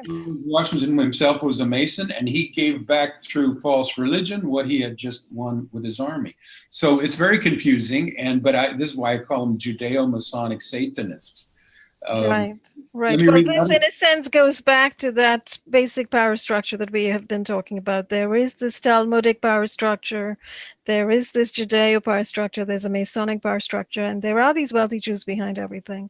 And who started all of this? And it goes back to how banking has taken over the world's economies, you know, and central banking, and this notion of fiat currency, manufacturing money out of thin air and then loaning it to governments. Give me a break. So you have to wonder why governments never put a stop to it. But clearly there's been a kind of a power hold over that, right? Yeah, all but one or two or three governments in the world out of 190 some are central banks, are controlled by private central banks that are owned by the Rothschild family. That's right. And then these countries that aren't cooperating then go on the list of axis of evil countries like Iran. That they can bomb, right? That they immediately unleash wars on. Yeah, and so they unleash Libya, Sudan. Mm-hmm. Yeah. Saddam made the ultimate sin of trying to trade oil in euros instead of dollars. Well, if you drop the petrodollar, then America is going to unleash its military on you, because the whole, like you say, it's an edifice of paper money. It's fractional reserve lending that goes back to the Babylonian system, which is a trick. That's at the core of everything. Total trick. Yeah, they loan money into existence and then they charge interest on it. So they just, with entries into a ledger, they're creating money out of nothing. This is why I never understood accounting when I studied it during my MBA. You know, that was the one subject I couldn't follow because it made no sense whatsoever. But it's only now that I understand why. Because on paper, they are manufacturing nonsense. You know, they are creating columns with lies and fraud and trickery built in. And this is what they're teaching in the schools and the colleges. Okay. So everybody who studies accounting has to understand the stupid system of lies and fraud and trickery. And this is how they're making money. This is how they're pulling money out of the system for themselves, because ultimately the guys at the top of it are the ones who make the money, and everybody else hands over their lives, their labor, their time, their energy, everything, their dreams, to this construct of making money for these trillionaires. I hear that every year they make more and more money. How is that even possible unless this is the case? And why does somebody not say, okay, not working anymore, let's close the doors on fractional reserve lending, central banks, reserve currencies, close all the central banks, and let's move on with our lives here. You know, let the government manufacture its own money. Apparently the cryptocurrencies like Bitcoin kind of have that in mind. I'm very familiar with it, but that does take the power away from these central banks. I have to explore that a little bit because I understand there's some problems with that as well. Sure there are.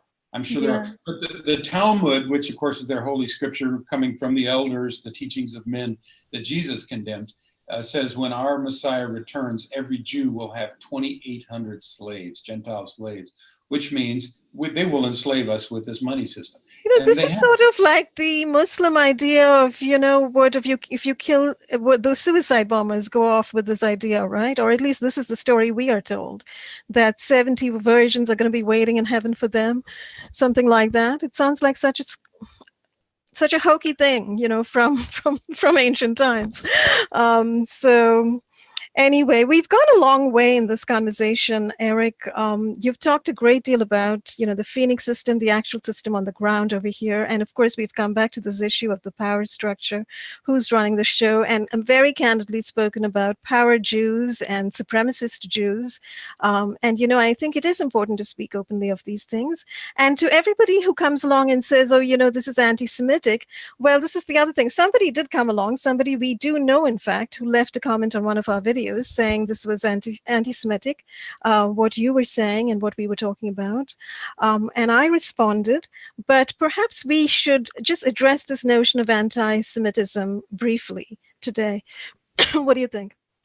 Sure. Well, this is a term that actually was started by a Jew, can't remember his name, in the 1870s or something like that.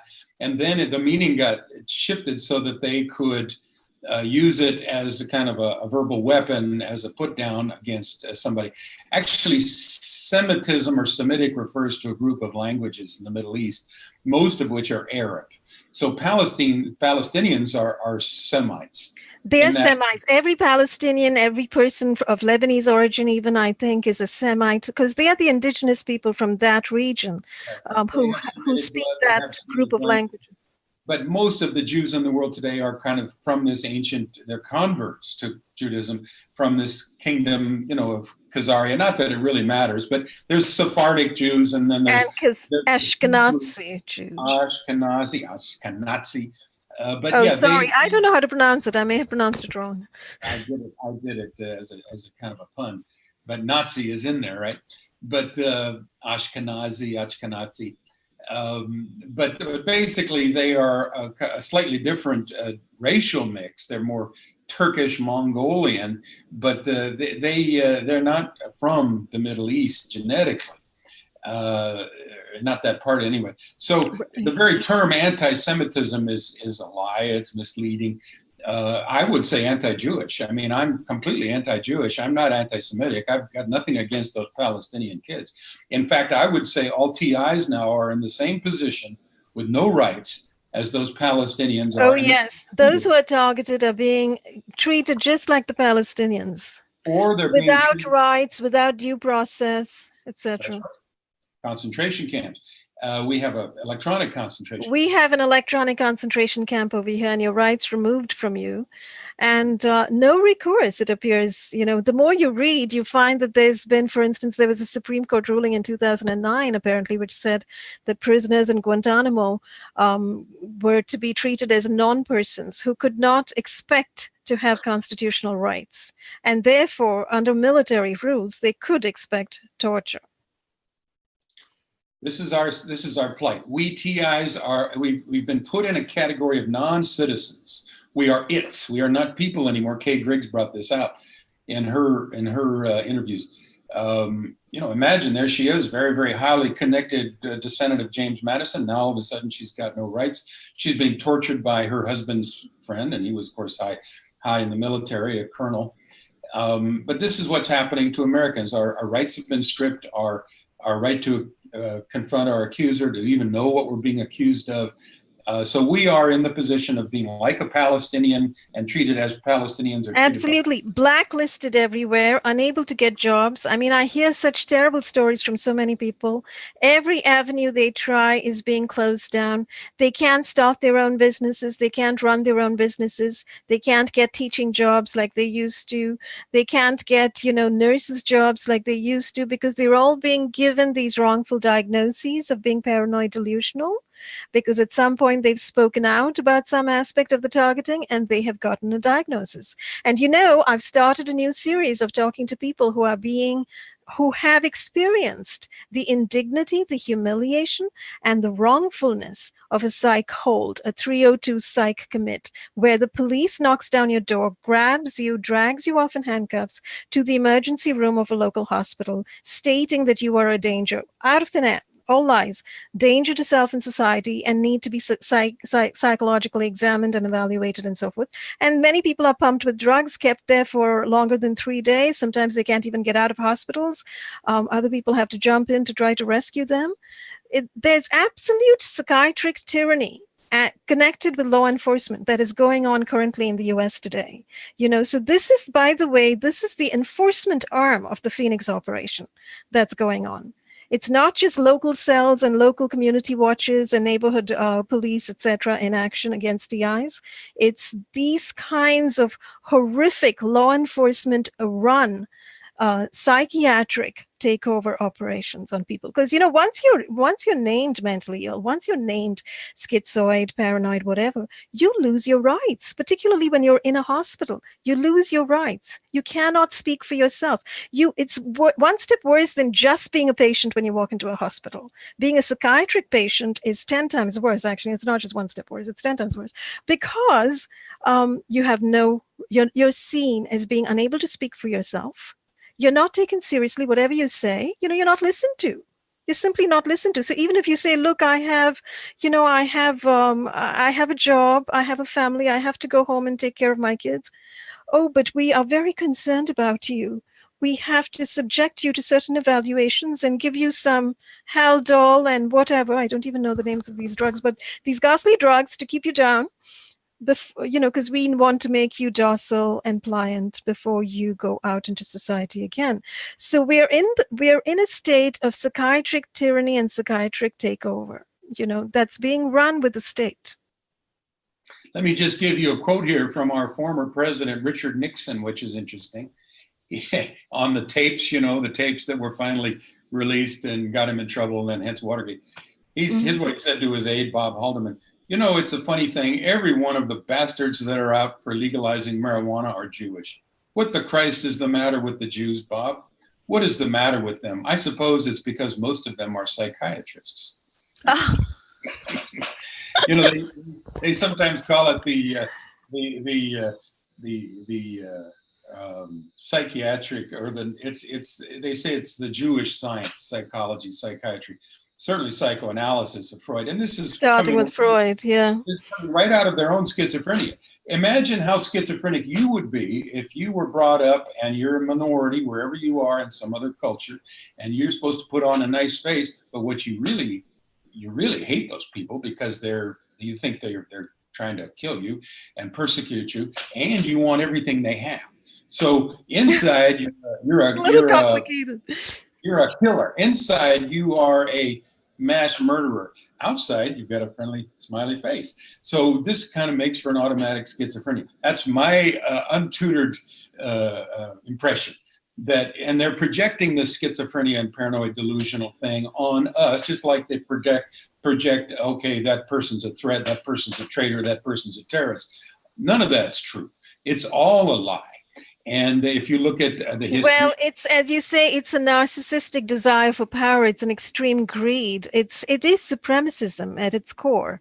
It's the desire to have power, to enjoy power, and to enjoy all the fruits of life and deny everybody all of that. They're not content with their own space in life. They want to take over everybody else's spaces. So I think we've all experienced this. I mean, I've experienced this in the writing world, having my work held back for decades, etc. I'm at the point where I'm sick and tired of it, and I'm speaking and writing about it all the time. And I'm going to be doing a lot more because I've finally figured out what this entire structure is. I finally figured out that the entire literary world is hierarchized in the extreme. The teaching world is hierarchized in the extreme. The New York publishing world is hierarchized in the extreme. It's in the hands of a few people, and it certainly appears to be that there are some wealthy Jews behind it. Simon & Schuster, Penguin, HarperCollins, etc. And the entire structure of literary agents, by the way, who are the gatekeepers to those publishing organizations, I finally figured out, well, hello, if it's all just a Zionist construct, go jump. I'll create my own press. I'll publish my own books. I don't need you. So that's where I am today. And, I invite everybody else who's smart, who's a writer, who's literary to join me. I'll help publish your books as well. We need to start our own enterprises. And of course, it's doubly difficult being targeted because literally I'm in a battle for my life at the same time as I'm striving to work as a journalist and, beginning to return to my work as a writer and publisher, which I had started doing a few years ago. Yeah, well, here's another quote by Henry Klein, a Jew he died in 1955, 1879, 1955. The United Nations is Zionism. It is the super government mentioned many times in the protocols of the learned elders of Zion, promulgated between 1897 and 1905 in a book called Zionism Rules the World. So the thing about the Jews is they brag about what they're doing.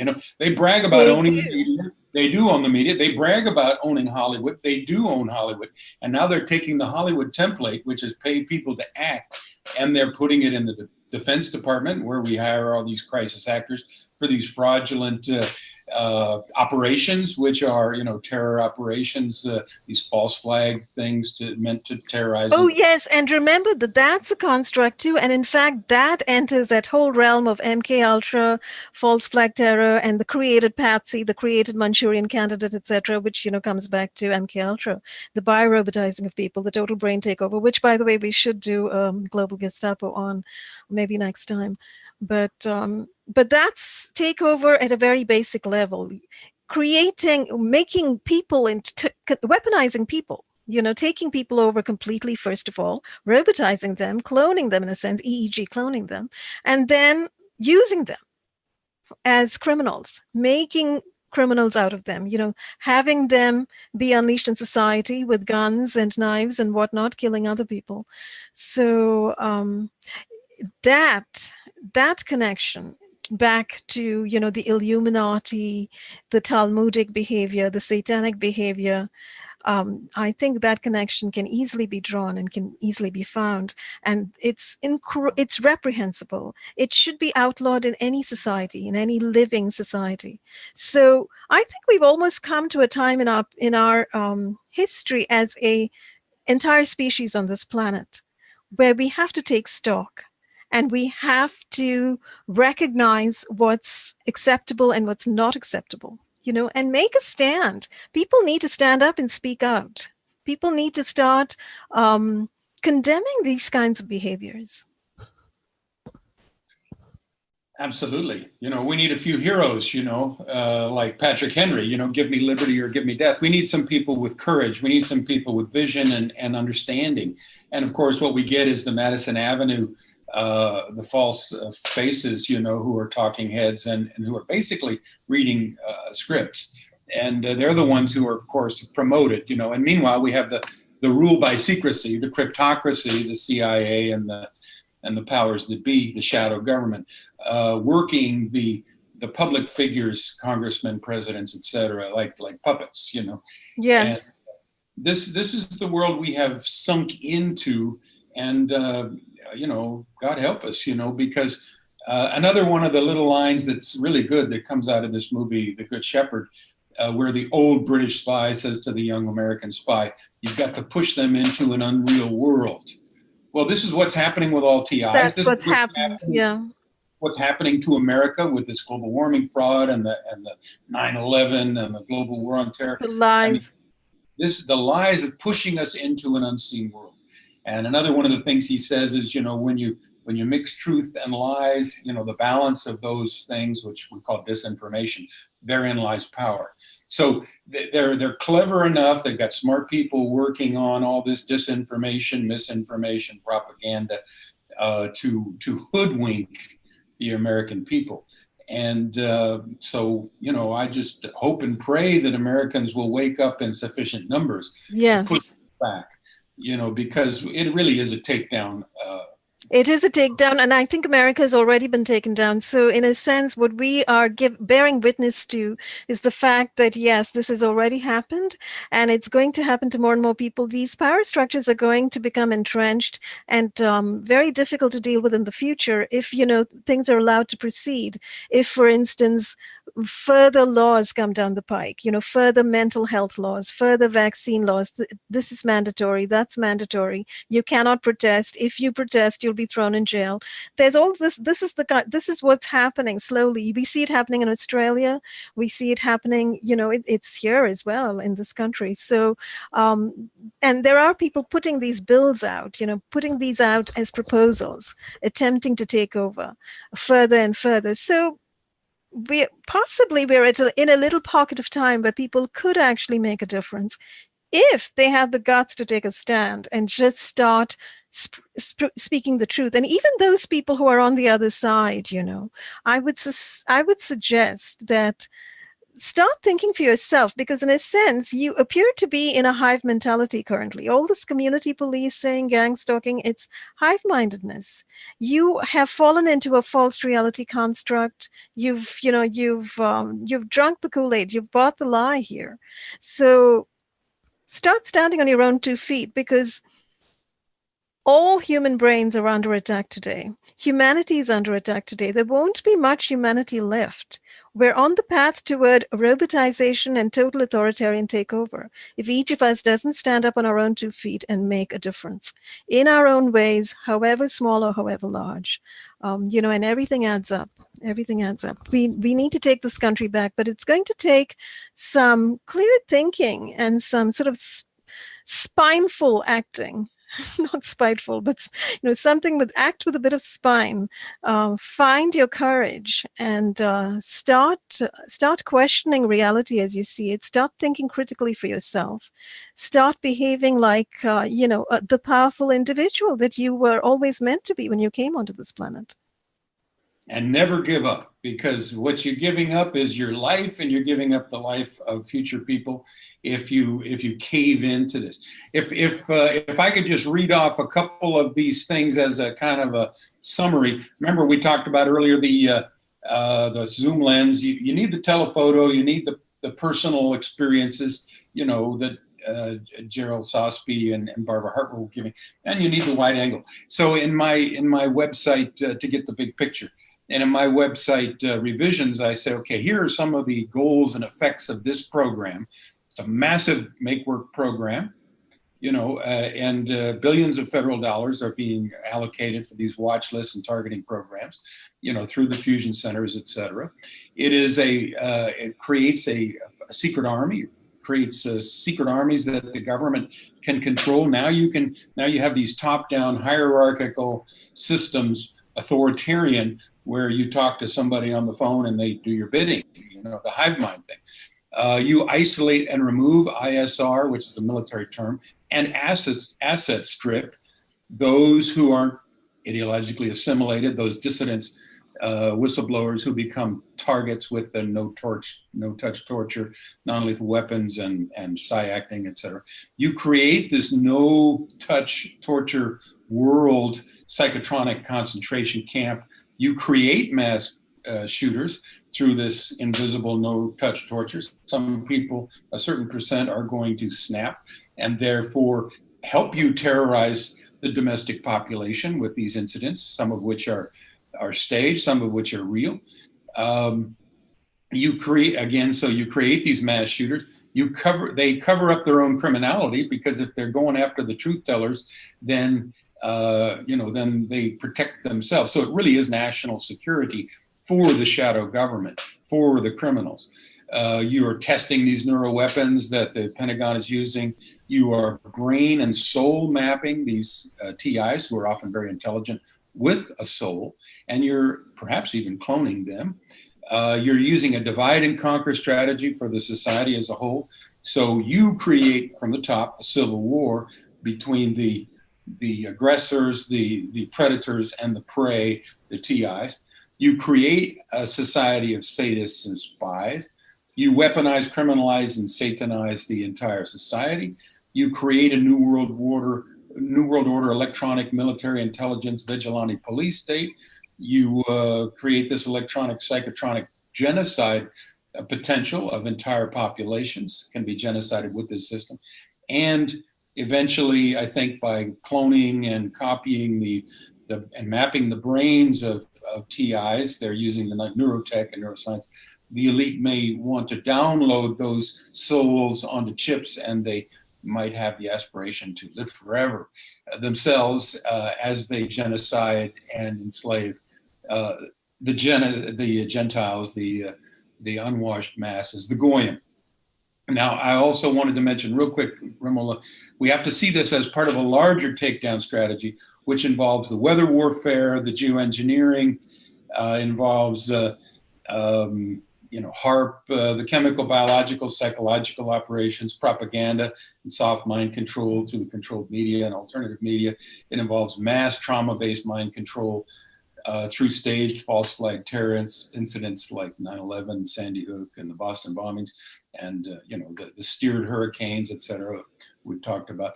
And it involves the special forces and tactical psychological operation teams of the military, and the asymmetric warfare, which is being conducted in most countries of the world now, something like 130 of them out of 190 as of just a few years ago, 2013. And there's other, so we have to see this as kind of the real sharp end of the stick on the individual, but there are many, many other strategies that go into this. Oh, yes. Yeah. The targeting is actually diverse, and it's all over. It's ubiquitous, as you say. Everybody, walks out every day and breathes this horrific air from the chemtrails and the aerosols, which often can be very localized. I mean, you could be getting, a special dose of neural dust in your neighborhood, or a special dose of lithium in your neighborhood, because they are spraying chemicals as well. I have smelled chemicals as I've gotten out of my house. Sometimes you can smell it at the doors and windows, in the cracks. It's coming in from the outside. And walking out, I have seen chemtrails directly over my house that appear to be very low. So it appears to be a special treat just for me. But they can do that. They've proven that they can do this in a very localized fashion. So everybody is being attacked in some way, through the air, through the water, through the food that we eat. Anything that grows in this chemicalized environment, this heavy metal environment, is going to be filled with that nano in itself. So, nothing is truly organic anymore. And that's something people should understand. Growing anything supposedly with organic methodologies under chemtrail skies is not going to help. It's still going to be inorganic and filled with heavy metals and nanotech. How else? People are also, people who get married and have children, they're newborns. The mandatory vaccinations, the 60 vaccinations that children below the age of 3 and 6 are forced to take now in the US, which makes them even sicker than back in the day when kids were much healthier, I'm sure, and didn't get the slew of diseases that they get. Kids are being vaccinated for sexually transmitted diseases. Babies are being vaccinated for sexually transmitted diseases. Why should babies be vaccinated against Hep B and Hep C and other venereal and, sexually transmitted diseases? And why should this suddenly become mandatory? So all of this is part of the general targeting. Oh, the fluoride in the water, which clogs up the brain, clogs up the arteries, etc., clogs up the pineal gland. There are so many ways in which we're all being targeted. And of course, just living in this surveillance state with cameras everywhere and radar everywhere. And of course, we are being filled with this Wi-Fi cellular radiation from everywhere as well. All of this is targeting. So the big picture, as you say, is pretty unsavory. All of it, the false flag terror, the surveillance, the real ID around the corner, papers, please is waiting for us tomorrow. So the solution really, I think, is in finding yourself, finding your individuality, and starting to take action and choosing not to become a groupie, somebody who's just part of a group. Because this, by the way, is the big Agenda 21 push. You'll hear the word unity a lot. You've got to unify. You've got to join the larger group. You've all got to get together and be unified, show a unified front. And while that might sound politically correct and might sound quite attractive, there is an agenda there. And the agenda is, please lose your individuality and become a part of the group.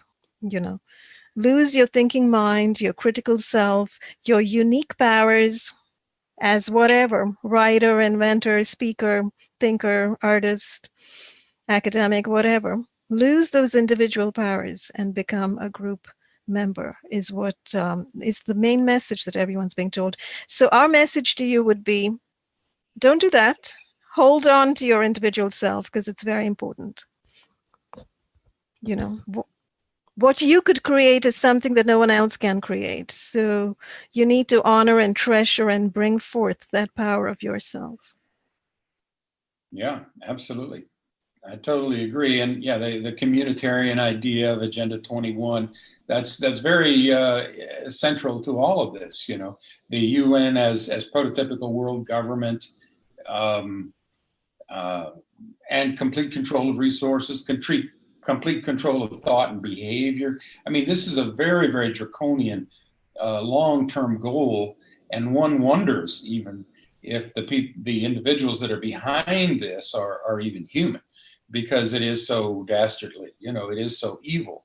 And if you actually sit down and try to read the protocols of the learned elders of Zion, it's pretty hard to stomach. It does seem like, Satan himself wrote it, and very, very, very cynical and very evil. And, the Communist Manifesto rearticulates that, and so do the Illuminati documents. And there is this group, this front group is fronting for, I believe, Lucifer or Satan, and that's, he betrays everybody. Well, yes. If you look at the literature of what they write, I mean, they do worship Lucifer, right? I mean, they see Lucifer as light bearer, and it's very hard to understand, but because everything they do is filled with darkness. Yeah. So it's evidently short-term power, and they think it's a worthy trade-off. But I think it's a terrible trade-off. I think the people that are doing the stalking, I've got a bumper sticker, Romola, that says, gang stalking is murder, and another one. That's really good. Gang stalkers go to hell. I believe that this is the fact. I do believe there's a life after this, and there's heaven and hell. And I do believe that these people are running the risk of jeopardizing their eternal state of being. In other words, who wants that? Wake up. Why would you choose that side? Why would you choose death? This is the culture of death that we're talking about. The CIA is a cult of death, and so is Judaism. It's a Judaic, satanic cult of self-worship and worship of Satan. Who wants it? Mm-hmm. And just from my understanding of universal law, and I suppose karma, You know, what you do has fruit in the world, and everything that you do in the world comes back to you in some form or the other, which is pretty much the Christian form of looking at it as well, except in Christianity, you say, you know, you'll go to hell, which is in the afterlife, whereas universal law just says, you know, it'll come back to you. It might come back to you in this life or the next life, but it will come back to you. So as you say, why create that kind of fruit for yourself? That's the harvest you're going to reap if you engage in evil against your fellow human in this lifetime. And you know what you said earlier, it's a fight for humanity at this point in time. It's a fight for our common humanity. So next time, hopefully, we can talk a little bit more about the fight for the human brain and how the human brain has become the new battlefield for the military, for the intelligence agencies, and of course these totalitarian bankster forces behind it all, who want to suppress all of us, and how the field of neuroethics now has become a field that's even touted in, you know, the Brain Initiative on the Brain Initiative website as a thing, and is now in the universities. But those of us who understand that neuroweapons are being used in us today, I think, do need to question this whole field of neuroethics, understand what people are looking at, and contribute ourselves to this public conversation and put our own thinking out there. Because I think we have a better understanding of what neuroinvasion is and what neuroprivacy is, considering that our brains are being invaded today. So, on that note, perhaps. Yeah, absolutely. Thanks so much, Romola. I think we covered the waterfront there, or at least a lot of it. It's impossible to cover it all. It's a huge topic, and I think it's the issue. You know, I thought other things were the issue, but now this is the issue, I think, for the future of humanity, as you say. So, you know, we can't quit. We have to be motivated, and we have to be as strong as we can, and help each other and support each other, hopefully, because we're really in the fight for our lives and for our futures. Absolutely. Well said. On that note, thank you so much again, Eric, for coming forward and having this conversation today, and for all of the info that you've brought forward and reminded us of. And thanks everybody for watching, and we'll see you again very soon. Thanks. Bye-bye.